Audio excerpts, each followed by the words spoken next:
Good morning and welcome to Cullman Today. I'm your host, Katie Spicer, and it's February 2nd, 2024. We have a packed show for you today featuring a new support system for military students, Parkside's upcoming parenting class, and tips for tax-free weekend. Let's get into the top stories. The Cullman Area Chamber of Commerce held an Industry Appreciation Night last night on Thursday, February 1st. Industry professionals from every sector were recognized and present at the event. Woody Jacobs, Mayor of Cullman City, Jeff Clemens, Cullman County Commission Chairman, Dale Greer, Director of Cullman Economic Development Agency, Matt Kinsland, Director of Cullman County Economic Development Agency, and Kenneth Boswell, Director of Alabama Department of Economic and Community Affairs, spoke to the crowd and congratulated the industry professionals on a record economic growth during 2023. Dale Greer, Director of Cullman Economic Development Agency, revealed that Cullman County's unemployment rate is currently 2%, proving that Cullman County has a thriving economy.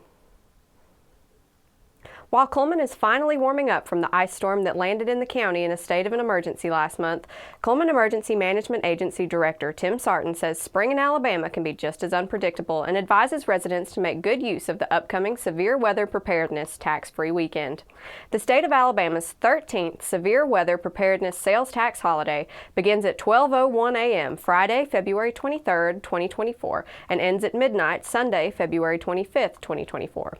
This will allow Alabamians to stock up on tax-free common supplies costing less than $60 that every home and business needs to prepare for a natural disaster or emergency. Generators costing $1,000 or less can also be purchased free of the state's 4% sales tax during the 3-day tax holiday. Sarton recommends stocking up on supplies like batteries, flashlights, first aid kits, along with supplies like tarps and coolers. Items like smoke and monoxide detectors or fire extinguishers are also a good idea, especially if yours needs replacing. As we've seen over the past few weeks, our weather here in Cullman County can change anytime. The upcoming severe weather tax-free weekend would be a great time to stock up on supplies, said Sarton, noting that seizing the opportunity to stock up would be beneficial, being that natural disasters and severe weather don't necessarily wait for a sale or tax-free weekend. Sarton says the upcoming tax-free weekend is about more than just getting a good deal on big-ticket items like generators and other crucial supplies needed to wait out severe weather. It is a proactive step to safeguarding your family when severe weather strikes. It's not about the discount, however, it helps. It's about being ready and making a significant difference when facing bad weather, said Sarton, confirming preparedness is priceless, and these weekends provide a great opportunity to do just that. Taziki's Mediterranean Cafe and Cullman local Cindy Morrow spoiled the Cullman Police Department and all of their school resource officers by providing a lunch for the officers at their restaurant. Other officers from other departments volunteered to stand in place of the current resource officers, allowing them to enjoy the tasty treats and feel the community's appreciation. Now that we have the top stories out of the way, we're going to take a quick break before returning with sports.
Hello and welcome back. Now it's time to find out what's going on in the world of sports with stories from Cullman Tribune sports editor Nick Griffin.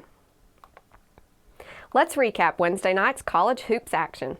Auburn returned home to a sold-out Neville Arena to host Vanderbilt, and after dropping their last two games on the road, the Tigers bounced back with an 81-54 win over the Commodores. Auburn never trailed in the game, taking a 10-point lead into the locker room at halftime and outscoring Vandy 44-27 in the second half to secure the win. Jalen Williams led the Tigers with 21 points in the win, and Johnny Broome recorded his 10th double-double of the season after posting 16 points and 11 rebounds. Auburn will be back on the road Saturday night to take on Ole Miss. The Crimson Tide traveled to Athens for a matchup against Georgia Wednesday night, and after falling behind the Bulldogs early, Alabama lit up the scoreboard in the second half to come from behind and win it 85-76. Georgia led by as many as 16 in the first half, but the Crimson Tide dominated the second half, outscoring the Bulldogs 58-35 in the final 20 minutes to complete the comeback. Mark Sears led Alabama with 23 points in the win, 19 of which came in the second half. Alabama head coach Nate Oates was proud of the fight his team showed during the second half rally. The Crimson Tide will return home to face Mississippi State Saturday night at 7:30. The Alabama Sports Writers Association released its final regular season poll Thursday morning, and 5 local teams earned spots in the latest rankings. After toppling the number 1 team in Class 3A Wednesday night, the 26-2 Good Hope Lady Raiders climbed to the top of Class 4A rankings. In Class 5A, the West Point Lady Warriors landed at number 6, and ARAB was ranked 9th. The Cold Springs Lady Eagles remained near the top of Class 2A poll as well at number 4. On the boys' side, the Cullman Bearcats rose from 9th to 7th in Class 6A. With the regular season officially in the books, teams all over the state will be tipping off their area tournaments and starting their postseason runs Friday night. That covers sports for today, but make sure to check with the Cullman Tribune each day for the latest in sports coverage from across the area. We'll be back after this message.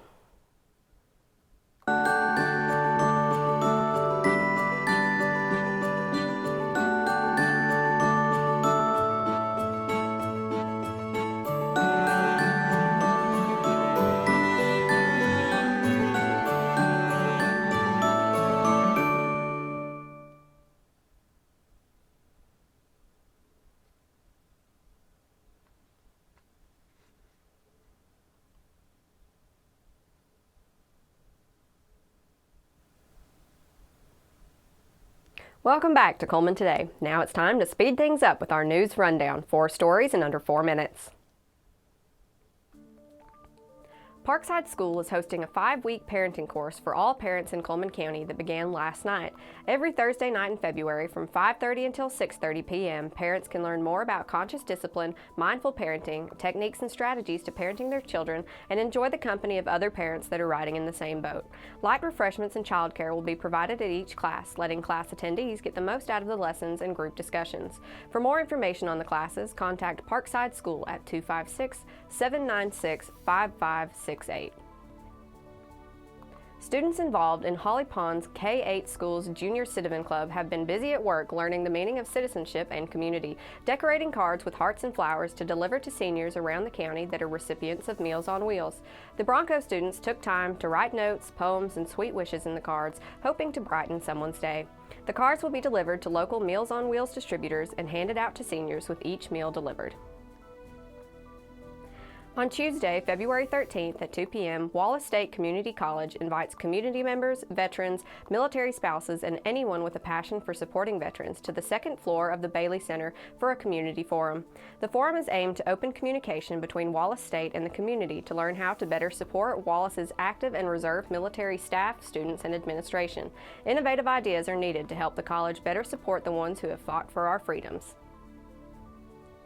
Alabama HOSA's biggest event of the year is the annual State Leadership Conference. Held each March, SLC includes nearly 2,000 of Alabama's best future health professionals for 2 days of competitive events, networking, and the latest health industry exhibits. 27 Cullman County students who are at the Cullman Area Technology Academy have qualified for the Alabama Health Occupation Science Association State Leadership Conference, with each qualifying student scoring high marks on the state qualifying exams to earn their ticket. Now for a quick break before we look at the weather ahead and pay our respect with obituaries. I'll be right back after this quick message.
Welcome back.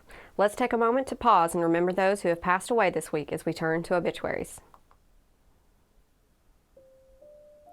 Jerry Edwin Yeager. Celebration of life service for Jerry Edwin Yeager, age 76 of Cullman, will be at 2 p.m. on Saturday, February 3rd, 2024 at Cullman Heritage Funeral Home. Visitation will be from 12 p.m. until 2 p.m. on Saturday, February 3rd, 2024 at Cullman Heritage Funeral Home.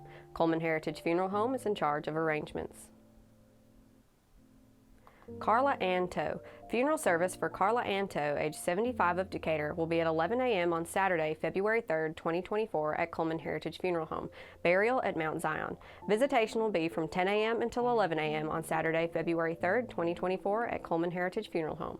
Cullman Heritage Funeral Home is in charge of arrangements. That concludes obituaries. Our hearts and prayers go out to their friends and family. Now to check today's weather forecast. Today will be sunny with a high near 64. We will be able to enjoy a calm wind becoming north to northwest around 5 miles per hour in the morning. Tonight will be mostly clear with a low around 39 and a north wind around 5 miles per hour becoming east after midnight. As we look ahead to Saturday, we can expect sunny skies with a high near 63 and an east-southeast wind at 5 to 10 miles per hour. Later Saturday night, there's a 20% chance of showers after midnight, being mostly cloudy with a low around 43. Stepping into Sunday, you'll need an umbrella and a raincoat as showers are in the forecast. The high will be near 47 and breezy. A chance of precipitation is 80%. Showers will most likely continue into the evening, but mainly before midnight. The rest of the night will be cloudy with a low around 39. Chance of precipitation, 70%. That concludes our broadcast for today. Thank you for joining us this week on Cullman Today. We'll be back bright and early on Monday morning at 6:30 a.m. I'm Katie Spicer with Cullman Today, wishing you a wonderful weekend.